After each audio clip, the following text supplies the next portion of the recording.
Então vamos ver agora o que significa integral de linha. Pessoal, a integral de linha então é a integral de uma função de uma variável. Tá? Essa que é a ideia.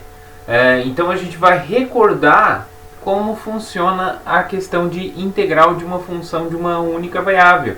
Lembra lá no cálculo 2? Qual que era a ideia? A ideia era pegar um intervalo onde a função estava definida, particionar, então pegar uma partição daquele intervalo, para cada subintervalinho pegar um ponto, né? Avaliar a função naquele ponto e fazer a soma de Riemann, né?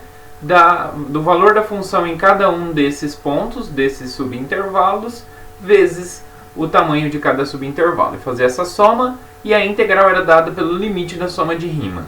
Certo? Aqui vai ser parecido, só que em vez de a gente estar com uma partição do intervalo, a gente vai estar com uma partição do caminho, uma partição da linha, da curva. Ok? Essa que é a ideia. Vamos ver então com mais detalhes.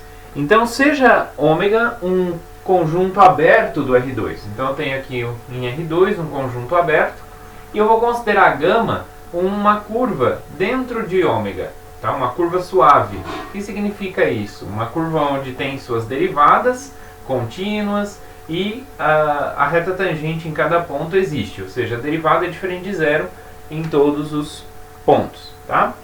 É isso que acontece. E aí eu vou conseguir, então, ou seja, eu estou com uma aplicação, né? Uma curva é uma função que sai da reta, né? Do intervalo fechado AB e chega aqui no conjunto ômega, né? No plano R2. Então esse representado em azul aqui.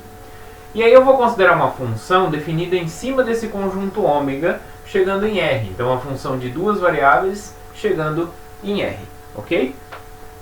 E aí eu vou querer que essa curva gama esteja totalmente contida em ômega, tá?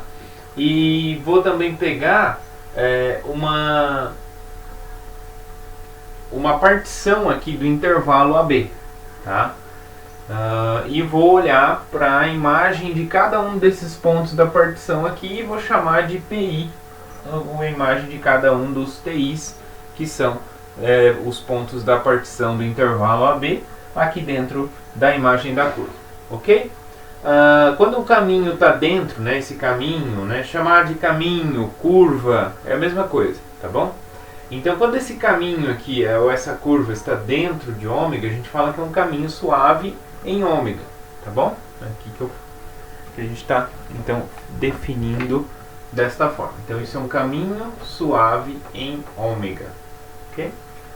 Bom, então, dessa forma, eu vou considerar A como sendo o valor de gama, a imagem de gama sobre A, B, o valor de gama em B, e aí, para cada TI, eu vou considerar PI, a imagem de gama em cada TI, ok? Então, peguei uma partição do intervalo, então essa aqui é uma partição do intervalo AB, e aí eu vou pegar e vou chamar de PI cada imagem de cada TI. E ainda eu vou denotar por ΔSI o tamanho desse comprimento de arco aqui, ó, tá? Então esse comprimento de arco. Então o comprimento de arco de PI menos 1 até PI. Tá? Por isso que aí na apostila ele chama de arco AB e arco PI. Falar, mas é arco, não está dentro de uma circunferência. Mas arco é no sentido de por ser um comprimento de arco, entendeu? Então é esse subcaminho, vamos dizer assim, né? Então esse caminho todo assim, a medida desse caminho, tá? Então ΔSI é exatamente esse comprimento aqui que vai de PI menos 1 até PI em cima dessa curva, tá? E a norma de delta a gente vai definir como o máximo, né, o máximo entre essas medidas, entre esses comprimentos, ok? Para ir variando de 1 até n.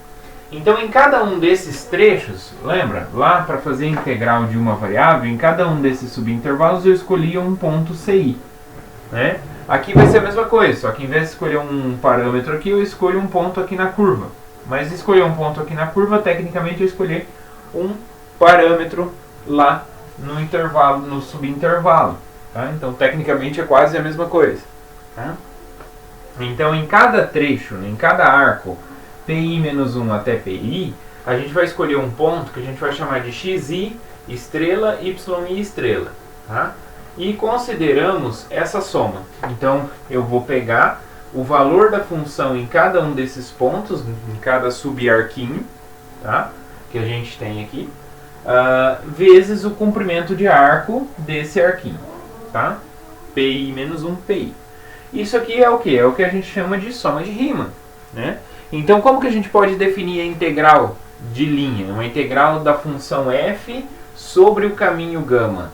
A gente pode definir como sendo o limite dessa soma de Riemann. É a mesma ideia.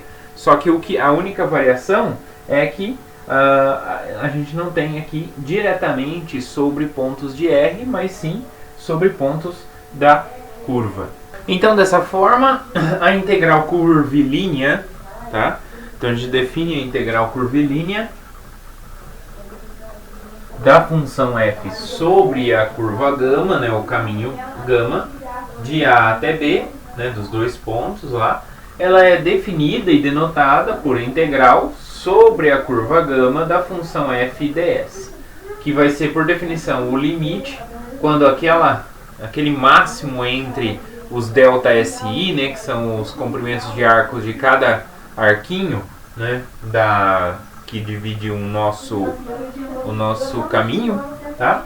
Então, o limite quando aquele máximo vai para zero da soma de Riemann, né, daquela soma de 1 até n do f do ponto xi estrela yi estrela, que foi tomado lá entre pi menos 1 e pi, e o delta si, que é exatamente o comprimento de arco de pi menos 1 até pi, tá? Desde que esse limite exista e independa da escolha desses pontos aqui, tá? Então essa aqui é a integral, essa é a definição da integral curvilínea, ou também chamada de integral de linha, tá? Que a gente costuma falar mais sobre integral de linha relativa ao comprimento de arco, né? Então, por isso que aparece ds, né? S é a função comprimento de arco. A gente sempre lembra lá quando a gente trabalhou com curvas em cálculo 2. Né? Em cálculo 2 a gente viu um pouco por cima o comprimento de arco, né? Que é media, né? O comprimento da curva, né? Entre dois pontos.